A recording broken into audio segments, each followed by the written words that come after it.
மேலும் ஒரு அண்மை செய்தி, சென்னை தலைமை செயலகத்தில் முதலமைச்சர் மு.க.ஸ்டாலின் தலைமையில் அமைச்சரவை கூட்டம் கூடியுள்ளது. தமிழ்நாட்டில் பல்வேறு நிறுவனங்களுக்கு தொழில் தொடங்க அனுமதி அளிப்பது குறித்து கூட்டத்தில் ஆலோசிக்க வாய்ப்புள்ளதாகவும் கூறப்படுகிறது. சென்னை தலைமை செயலகத்தில் முதலமைச்சர் மு.க.ஸ்டாலின் தலைமையில் அமைச்சரவை கூட்டம் கூடியுள்ளது.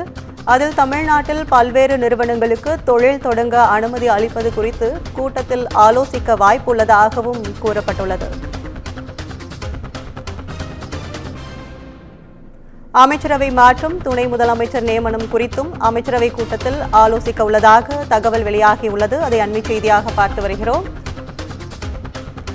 சென்னை தலைமை செயலகத்தில் முதலமைச்சர் மு.க.ஸ்டாலின் தலைமையில் அமைச்சரவை கூட்டம் கூடியுள்ளது. தமிழ்நாட்டில் பல்வேறு நிறுவனங்களுக்கு தொழில் தொடங்க அனுமதி அளிப்பது குறித்து கூட்டத்தில் ஆலோசிக்க வாய்ப்பு இருப்பதாகவும், மேலும் புதிதாக தொடங்கப்பட உள்ள வளர்ச்சி திட்டங்கள், தற்போது நடைபெற்று வரும் பணிகளை வேகப்படுத்துவது குறித்தும், அமைச்சரவை மாற்றம், துணை முதலமைச்சர் நியமனம் குறித்தும் அமைச்சரவை கூட்டத்தில் ஆலோசிக்க வாய்ப்பு இருப்பதாகவும் தகவல் வெளியாகியுள்ளது.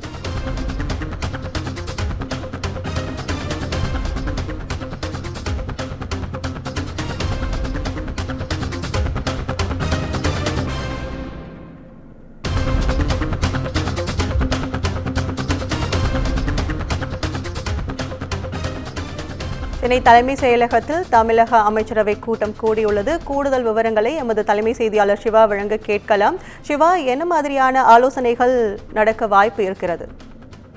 கற்பகம், தமிழக அமைச்சரவை கூட்டம் முதலமைச்சர் மு.க.ஸ்டாலின் தலைமையில் தற்போது தலைமைச் செயலகத்தில் இருக்கக்கூடிய அமைச்சரவையினுடைய கூட்ட அரங்கில் தற்போது நடைபெற்று வருகிறது. இந்த அமைச்சரவை கூட்டம் என்பது மிக முக்கியத்துவம் வாய்ந்த ஒன்றாக பார்க்கப்படுகிறது.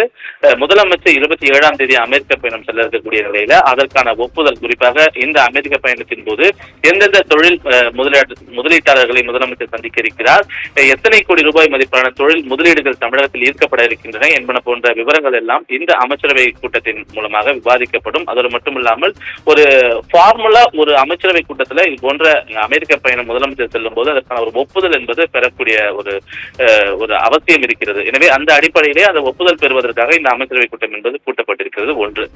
இரண்டாவதாக, தொடர்ந்து ஏற்கனவே உலக முதலீட்டாளர் மாநாட்டின் மூலமாக தொழில் தொடங்குவதற்கு பல்வேறு அனுமதிகள் வழங்கப்பட்டிருந்தாலும் கூட அவர்களுக்கு நிர்வாக ரீதியான அமைச்சர்கள் ஒருங்கிணைந்து அமைச்சரவை கூட்டத்தின் மூலமாக தமிழ்நாட்டில் பல்வேறு பகுதிகளில் அவர்கள் நிலம் கையகப்படுத்துவது முதற்கொண்டு அவர்கள் கட்டுமான பணிகள் முதற்கொண்டு பல்வேறு பணிகளுக்கான ஒப்புதல் என்பது இந்த அமைச்சரவை கூட்டத்தில் வழங்கப்படும். 2. மூன்றாவதாக, அமைச்சருடைய இலாக்காக்கள் மாற்றம், குறிப்பாக துணை முதலமைச்சராக உதயநிதி ஸ்டாலின் பொறுப்பேற்பு.